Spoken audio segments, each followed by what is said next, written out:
Alright, what's up everybody? In this video we're checking out every new Divine Boosted unit in Update 80, the Quality of Life Update, Name of the Last Stand. Every new Extreme Boosted unit we have Modoky, Yuji, Guts, Kurumi, and Meliodas. So starting off with Modoky, we have a little bit of setup here, so we're going to be kind of on our toes when the enemies hit 100. But she has the passive on placement, Despair. When Despair is applied to an enemy, gain a Despair stack, this meter right here. She's going to do base damage times Despair stacks in her range every second, so like full AoE damage. And then when max Despair is reached, she's going to gain an active ability called Succumb. It does have to be max upgrade for that ability, so we'll go through the upgrades here. You can do my showcases, by the way, for this one. So Duel_6 for Modoky here. We have a Glitch Mystical one with triple S everything and a maxed out crit tree, I believe. And I'm going to go ahead and max out her Despair bar now by using this on Silver Chariot. And we'll give her, there we go, because every time Despair is applied, we're going to get a Despair stack. He applied it to 100 enemies there. So we have Succumb. I'm going to use Succumb. Check out the next form here. So we're going to unlock a new form on Modoky. We use Succumb. Now she's doing 1.4 bill. She spawns in with a Despair meter this time with 150 stacks, and it's going to go down as from the Gretchen passive. So we're just going to go through these one by one, I guess. Prime Hild. This unit rejects all external buffs. This unit gains 1% of the damage it deals to enemies under Despair as a flat damage buff. So she's going to gain a permanent flat damage buff, I think, when she does something to enemies with Despair. And she can't be buffed other than herself. Gretchen. Each time the unit applies Despair, she's going to lose a Despair stack. You can see that happening in real time right here. And once all stacks are gone, she's going to lose the Despair effect and the Crime Held passive as well.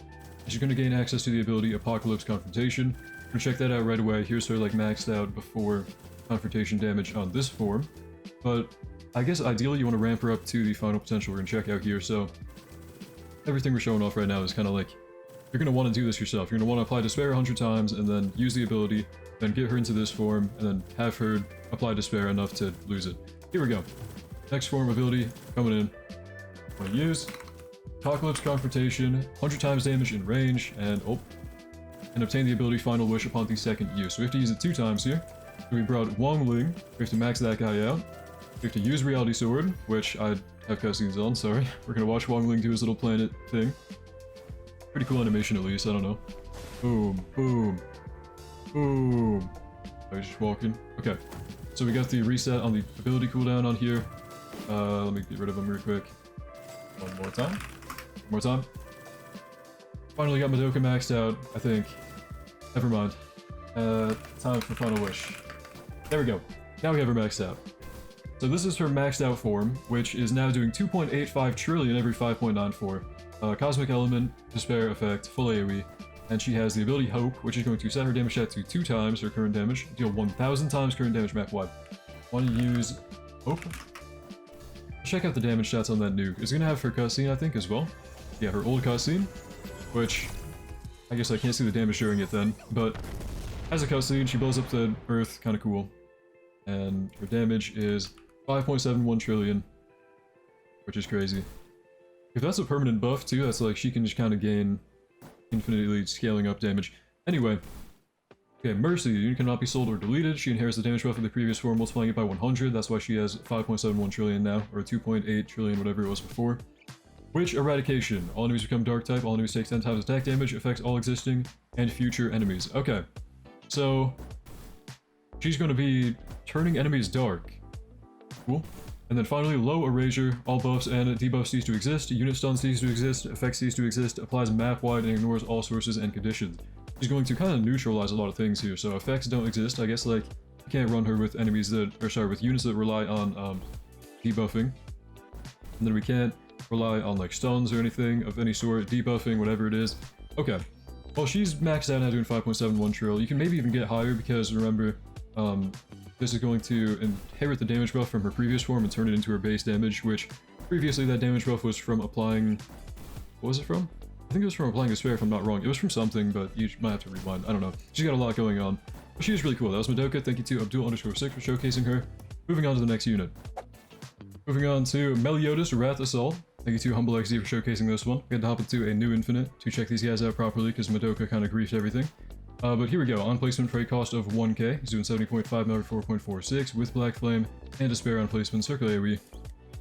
He has an ability Assault Mode Swap, which is going to be this bar right here, kind of. It's going to drain that bar and give him 250% damage, and the negation effect. So kind of like enter a damage mode here, but start decreasing his bar. His bars from this Wrath passive right here, he gains 1 from every 5 seconds, 1 from an enemy killed, and 1 from performing a crit. But otherwise he has Hellblaze, which is going to reduce his Black Flame duration by 50%, so base time of 10 seconds will now be a 5 second.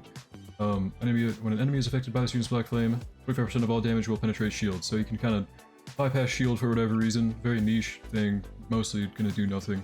Commandment of Love. Non-Dark Element enemies are slowed by 25% while in this unit's range, so slowed down by 25% right now, apparently. Pretty strong passive right there for debuffing. And then Full Counter. When this unit is stunned, all enemies in range are stunned for stun duration times 3, and take 250% of this unit's current damage.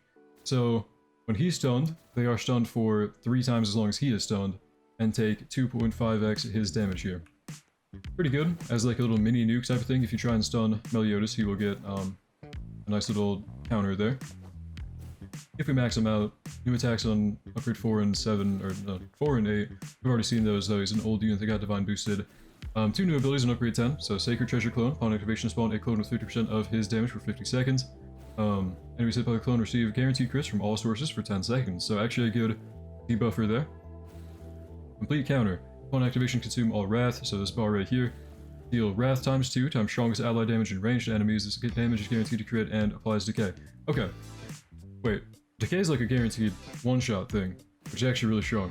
Okay, well, over a long period of time. So he's been a really good ability, like, damage copying unit, kind of. Like, he copies other units' damage and nukes with it, and he still has that after the Divine Boost. Pretty cool. Want to use all abilities. Just one time. Once. Let's see all of them in action here. So Assault Mode Swap, Sacred Treasure Clone, and Complete Counter. So Assault Mode Swap, it does not look like he gained 250% damage. I'm not sure. I don't know. Might have to retry that, but the clone has 35 bill, so yeah, it looks like the clone went off of half of his damage during the... Yeah, there we go. So during the mode, he's at 70 bill. The clone went off half of that, so it does 50% of his mode as well. And then this is just kind of like a nuke, which is pretty strong, probably. Overall, I mean, not bad damage while he's in the mode, for sure. Good buffer, guaranteeing crits with one of his abilities here. I think it was this one, no. What passive was it? I don't know. He's a good buffer. Good buffer for sure. Like, good enemy debuffer that increases damage taken. Moving on to Itadoki Shrine, or Yuji from JJK. We want him to trigger Black Flashes here. So every time he's critting, he should have a chance of triggering Black Flash. We'll go through everything eventually, but we're in a proper infinite show off this guy. We need him to perform follow-up attacks, which means he needs to not one-shot everything. So, okay. Placement cost of 670. Very funny, developers. 263 mil every 2.26. He does have like some self-buffing here. Extra damage, extra range, less SPA. He has a base crit chance of 75% and base crit damage of 200%. Really good base stats right here on placement with alternating Hemorrhage and Mutilate as well, which from a different passive we'll get into. So right here, just kind of buffing his own stats, and then have a 55% chance on crit to Black Spark, which is going to be a Black Flash here. Crit damage times 3.5 and will follow up immediately. And the follow-up of this Black Flash has a chance to also be a Black Flash. So every additional Black Flash hit after that is going to be up to, looks like a max of 8 of them, is going to increase the damage dealt by 15%. So he's going to have a bunch of follow-up attack spamming. Those all can be Black Flashes, and if you get 8 in a row, 8 Black Sparks have been hit in succession, increases the cap to 25. All Black Sparks will now deal a bonus 1% max health damage cap of 1.5 trill. So, okay. Looks like if you get all 8 Black Sparks landed on him, he's going to get a pretty huge, like, max HP thing, and also just kind of guarantee you can go past the 8 limit mark by going up to 25 times. Okay.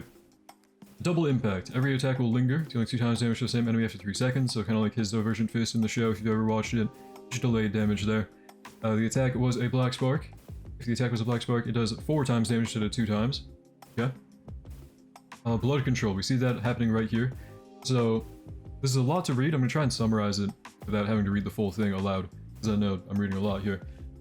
So every 5 crit strikes, he's going to alternate between 2 modes. The first one is going to be the Piercing mode, which is going to be Mutilate, and then 5 times damage and Mutilate again, and he's going to make them take permanent 50% more damage from all bleed type dots. So he's like a bleed buffer in the Piercing mode. Again, every 5 crits he's going to swap into the Supernova mode, so he swaps between Piercing and Supernova. Piercing, Mutilate, and Bleed buffing. Supernova is going to be Hemorrhage and a permanent slow with a cap of 45%. So he's a good debuffer with the second form, and you can see him swapping at all times, every time he's critting 5 times. Hemorrhage, boom. Mutilate, boom. We'll go through the upgrades now, though, properly. Why is he taking the high HP bosses like nothing? He is doing trillions of damage, yeah. Apparently. Upgrade time, I think. Remember, jump stuff, jump time. Alright. Boom. Let's go. Upgrade 5 is when he gets a new attack, so line AoE right now becomes a circle AoE. Already doing pretty good damage. I think most of his damage though comes from the black flashes and the percent-based damage and stuff. But maxed out, he has the ability Hometown Domain. He's doing 22.1 every 1.8. Hometown Domain. Time stop all enemies in range for 25 seconds. During the time stop, he's going to gain 150% damage, set his crit chance to 100, and guarantee black flashes as well. Set his black spark chance to 100. Want to use ability? He should melt everything. We've got 2.53 quadrillion in front of him right now. And he's somehow handling it pretty much on his own. Because you can see the damage stats here. Okay. We can see the damage now, 35.3 bill, 1.8 seconds. Guaranteed crit, and apparently guaranteed black flashes as well. So we're watching him drop 1 quadrillions like nothing. Which is just insane, bro. This guy is actually really crazy. Total cost of like 2 million as well. So, yeah. Insane. Insane. Okay, well Yuji, tons of... Look at that.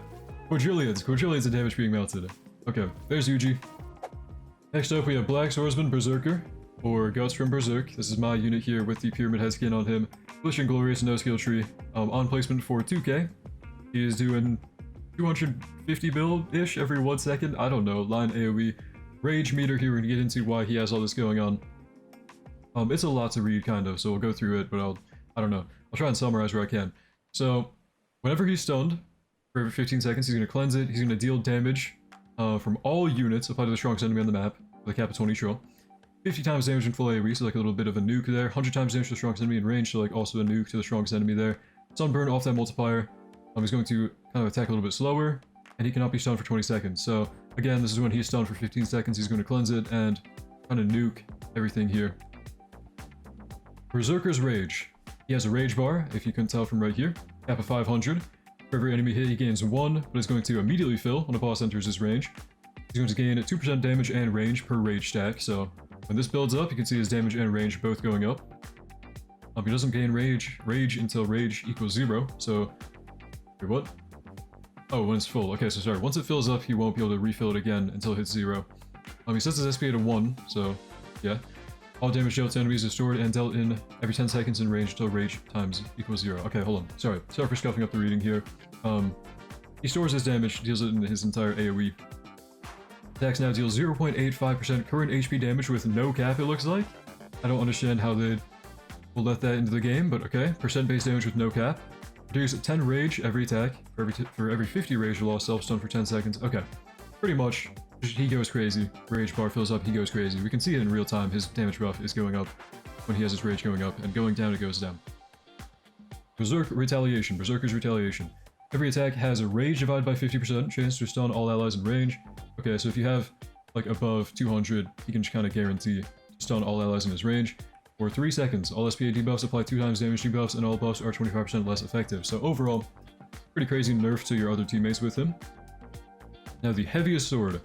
If Casco Warrior, which I do have here, is placed down, this passive, this is a huge debuff, will no longer reduce buffs, so that's kind of a good way to counteract that. Black Swordsman Berserker will teleport to the nearest position to Casca. Casca will gain the Commander of the Hawk passive, and if she is stunned, Guts is going to be stunned for 1.5 times the duration. So, we're going to place down Casca. He's going to TP to her, I think. Yeah, there we go. And she now has a passive. This is a very old unit. She has the passive Commander of the Hawk now. Mine is Overlord Attack, doing absolutely nothing. But, Commander of the Hawk. If an enemy survives 5 attacks from this unit, buff all allies... No. Okay, so you actually want her to be doing nothing. Okay. Buff all units in range by 50%, upgrade damage. Wait. Sorry, I'm so bad at reading all this. Hold on. 50% times upgrade damage. So 350% of a damage buff if she doesn't kill something in 5 attacks. All units in range also reduce their SPA by 12% per upgrade, so up to 84% SPA reduction. Unstackable. Cannot stack with multiple placements. Buffs last until the enemy dies. If multiple enemies have survived 5+ attacks, the buff remains until all of those enemies are dead. Okay. So if she doesn't kill something, you get a crazy damage and range buff. Or sorry, damage and SPA buff. Guts upgrades here, let's go through. maxing out with 40.3 billion damage. Mutilate on top of that, dismantle on top of that, full AoE, 400 range. He does have his rage bar right now though, so stats are kind of skewed up from the rage bar. Berserker ability. Upon activation, gain 500% damage for 100 seconds. Spawn 150 enemy count enemies with 150 minus enemy count, so I guess right now like 145. Enemies with 2 trillion HP. Immediately fill rage, self-stun for 4 seconds every attack. Okay. This is kind of like a way to showcase him. Because he'll immediately fill his rage bar, self-stun for 4 seconds every attack for 200 seconds. Okay, check him out. So he's going to spawn a bunch of enemies here. And they all have 2 trillion, keep that in mind. So he's stunning himself every attack for 4 seconds, but I mean, he should be melting here. Okay, I think I was lied to. Somebody said that this kind of blew Yuji out of the water. And I don't think it does. I think Yuji's still better, because Yuji does like quadrillions, but I mean, he's doing pretty good. Max upgrade cost of like 1.4 mil. So, I don't know, yeah, Yuji whoops this guy. Somebody in chat saying like, Yuji eats this guy for breakfast, but he's still pretty alright. He's still pretty alright. 83 billion every one. I don't know. 10% based, uncapped current HP damage is really crazy, I'm not gonna lie. Finally, we're taking a look at Kurumi, Time Goddess Angel. Placement cost of 1k, this is my unit here, Glistening Glorious, triple S everything, no skill tree, 126 memory, 4.86, line AoE on placement, abilities, Zafriel, and Borrowed Time. If you get into the passive as well, we have Time Devouring City, enemies within 30% of her range lose 1% current HP damage every second with a cap of 10 trillion. And she's going to gain 1 time stack for every tick dealt by this passive, so put it on 3x speed, hopefully we don't die on 3x speed, but we can see the time bar going up quite fast here. Enemies killed within her passive range give her 10 times, so she can gain time pretty quickly, which I'm wondering what that'll play into, but we'll probably find out. Zafriel. Open a menu that, oh my goodness. Oh my goodness. Okay, I have to speedrun this. 300 times, these are like different costs, kind of like Yuki, uses her time. Here we go. Choose an area to slow enemies down. Choose an area to buff allies crit chance, choose an area to reduce allies SPA, and detonate DOS as well. Oh my goodness, okay. Choose an area to walk back enemies, choose an area, no sorry, not choose an area. Stun the strongest enemy on the map, deal 30 times damage to the strongest enemy on the map, and apply rupture, and execute if below 30% HP. Okay. Shadow Legion. She's going to gain the Temporal Clones ability. I'm just going to use that right away, then I want to use that ability if I can. For every additional use of this ability here, spawn a 1 more additional clone up to activation of this ability, cap of 11 clones. Okay. So this is a clone making thing. Past Echo. Choose an area to buff allies damage by 30% with a cap of 300% recess duration reapplied. Forward Leap. Choose an area to send enemies 30 seconds forward, and they receive 300% more damage. Backwards Leap. Choose an area to send enemies back to spawn. Okay, they receive 100% more damage and return back to their original position if they're not killed within 60 seconds. Okay. Finally, Shared Focus. All allied attacks in this unit's range hit the strongest enemy until it dies, regardless of the AoE and targeting. So guaranteed, going to be boss killing here, and it also takes 250% more damage. Okay, I'm losing my voice here. I'm trying to speedrun that. I'm sorry. Every ability here does a different thing, and they're all really cool. I'm going to use the clone one so that we can get her other ability here, Temporal Clone. And we'll go through these as well. So Borrowed Time, select a target, ally or enemy. Upon activation, is she going to lose damage or are they? I'm going to choose like a, I don't know, can we Bulma? Well, Bulma's not going to lose damage, right? I don't know. We did something. She's not losing damage, so I'm guessing whoever she chooses loses damage. I'm not sure. Gain 15 time per second during the duration. So she's gaining a lot of time now. Removes the enemy from the map for 30 seconds. Okay, I'm going to choose an enemy then. Okay, so yeah, if you choose an ally, they lose damage. If you choose an enemy, they're removed from the map, and she's going to deal 2% current HP damage, max of 1.5 trill per second. 2% current HP per second. Wow, that's actually really good for an HP drain. Okay, choosing an enemy. Here we go. Can I choose him? Go. So that enemy's gone. I don't know who's in the crowd somewhere, and she's doing current HP damage now, apparently. So pretty good. Put her back on 3x so we don't, or 1x speed so we don't die. Go on the upgrades here. Comes full AoE, upgrade 8. Damage looking not bad. 42.1 per 6.26. I mean, it's okay. Temporal Clone. Summon 1 clone for each time a Shadow Legion has been used. Okay, capital of 11. Okay, 11 clones. Each clone is 50% of her, wow. 50% of her damage, cap of 11, so up to like, I don't know. Is that like 200 billion damage from them or something? Clones inherit the Time Devouring City clone passive. while active, she's going to drain her time as well, though. So, okay, all of her abilities kind of scale off her time. They use her time a lot. And clones have this passive right here. Enemies within 30% of her range lose 1% current HP every second. Okay, Kappa 1 trill. Okay, so I don't know if the time gained from this passive from the clone is going to go to her. If it does, she's never going to run out of time. And also, this unit is really OP. I don't know why we're giving so much HP drain to everyone this update, but I mean, we are. And that's really, really good. I'm going to try using like one of these just to show you how the AoE is going to look. I click off of her or something. There we go. So, AoE of this one right here. Rewind. Boom. I don't know. She's got, like, how many abilities are there? 1, 2, 3, 4, 5, 6, 7, 8, 9, 10, 11. 11 abilities here. Yeah, she's doing a whole lot. Like, I don't even know what to really talk about now. I don't know. This update, tons of power creep, tons of really broken units. I think Yuji's probably the best one. I'm also gonna put everyone on, like, none, because, oh my goodness, that noise is really annoying. But, yeah, I don't know. That's all for the showcase video. Of course, this was recorded live. Thank you to my showcasers for helping us get this out as fast as we could. Although we had a lot of hassle with, like, Modoky and stuff. Every unit from this update is really OP, for sure. Let me know what you think in the comments down below, though. Thank you for watching. Hope you enjoyed. Hope to see you next one. Have a great day.